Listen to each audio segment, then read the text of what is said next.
Assalamualaikum warahmatullahi taala wabarakatuh. My name is Nuri Natasha Akila binti Ahmad Daniar. So for today, I will discuss about my individual assignment self-reflection on two topics that I have choose, which is topic 5 and topic 8. Topic 5 is working with client, and topic 8, which is crowdsourcing opportunities and challenge. So before I move to my topic, let me introduce about this course. Digital Workforce course is a course that prepares students to enter globally digital marketplace. Can make students gain profit or side income for them. There are more than 10 crowdsourcing platforms that offered to us, for example, Freelancer, Upwork, Workana, People Per Hour, and more. In order to promote ourselves and also our skills, we have to create a strong portfolio so that we can show to our clients our strength and our skills. Now, let's move to the topic 5, which is working with client. As a freelancer, we have to find our niche and our skills in order to position ourselves as an expert and make it easier for us to attract the client. Freelancer have to identify the skills, the strength, so that the client will trust us to work with. Freelancer also crucial to do some research on what skills are demand right now, so that we can improve and develop more our skill, or we can enhance our skills followed by the demand. Freelancer also crucial to create a strong profile, as I mentioned before. This is for the purpose client can see our portfolio, client can see our strength and our skills about ourselves in order to build a credibility to attract client. A well-crafted portfolio will include the strengths, skills, and also a relevant experience from our previous work. Next, how us to negotiate with our client. There are 3 techniques that we can use to negotiate with our client. First and foremost is built-in communication tools, third-party communication, and also project delivery. A few points on how to deal with clients. First of all is the size of the job. Make sure that the client is clearly state what they want, the job, the deadline, so that both party, freelancer and clients, can keep on stay on track and also can communicate if have any problem. But as a freelancer, we have to tell our clients how much our working hours, so that we are not feel overwhelmed when we take so many work. If we not overwhelmed, we will deliver the high quality of work. Next, let me move to the topic 8, which is crowdsourcing opportunity and challenge. In topic 8, we will overview the crowdsourcing opportunities and also the challenge that might be faced by freelancer. We have to know that as a freelancer, we have to compete globally with 1,000 freelancers around the world. So that we have to make sure that we have strong skills and a strong niche, so that the client will choose us for their project. As a freelancer, we also have to be prepared of the upcoming risks, such as the client is suddenly cancelling the project, inactive in crowdsourcing platform, and more. Next, as a freelancer, we have to understand about intellectual property. Intellectual property is a creation to mind, such as invention, literary and artistic works, such as design, symbol, image, and more that use in commerce. IP is protected by law, for example, patent, copyright, and trademark, which enable the creator to earn recognition and also financial from what they have invented.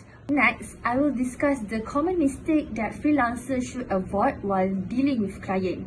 First of all is having a bad communication. Remember that as a freelancer, we have to avoid from have a bad communication with our clients. Even though if the client being rude to us, make sure that we reply in a good manner. As a freelancer, we have to maintain a good and great communication with our clients to show our professionalism and credibility. As I mentioned, if the client being rude to us, just be patient and try to handle the situation evenly. Next, the common mistake that freelancers should avoid is giving client discount.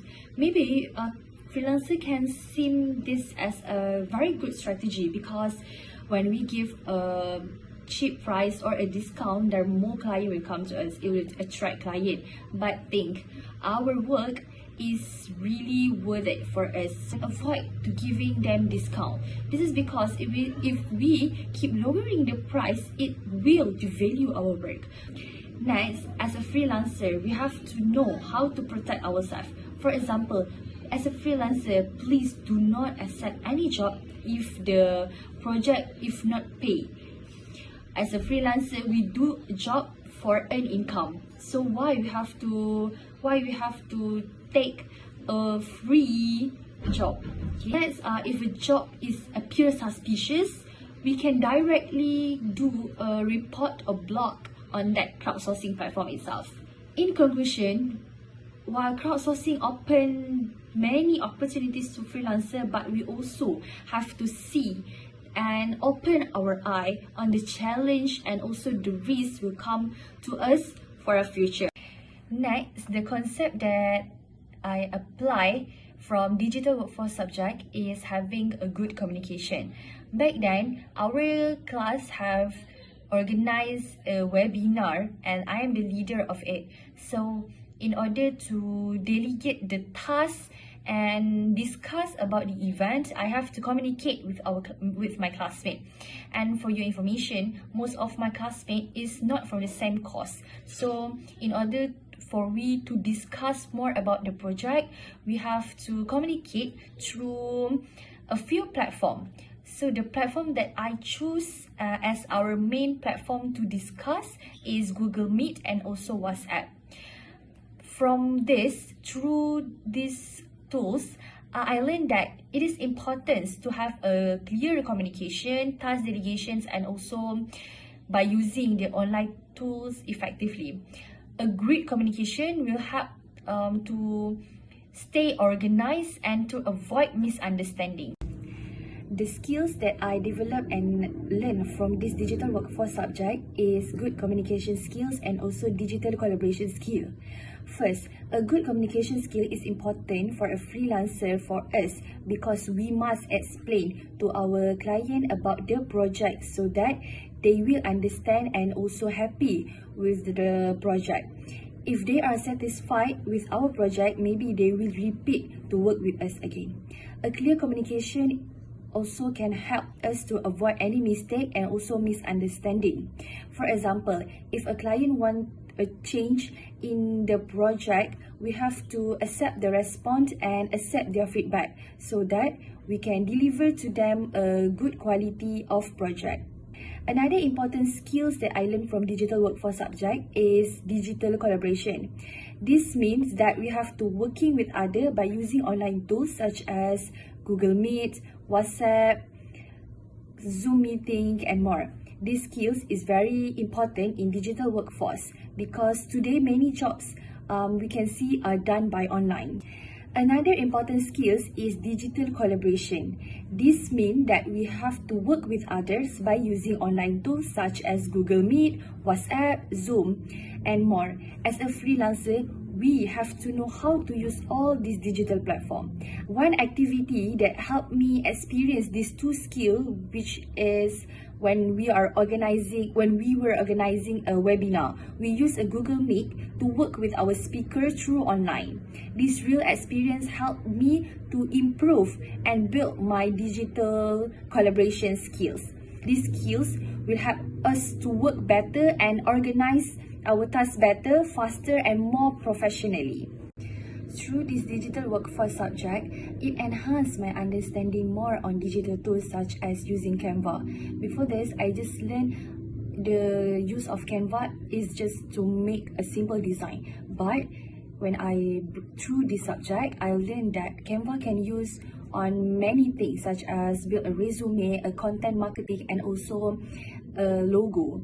I also discovered a new earning method on platform like Upwork, which is we can service our catalog on that and earn profit from there. The topic that stood out the most is freelancing breakthrough, which taught me how important we have to create a strong profile in order to promote ourselves and promote our skills.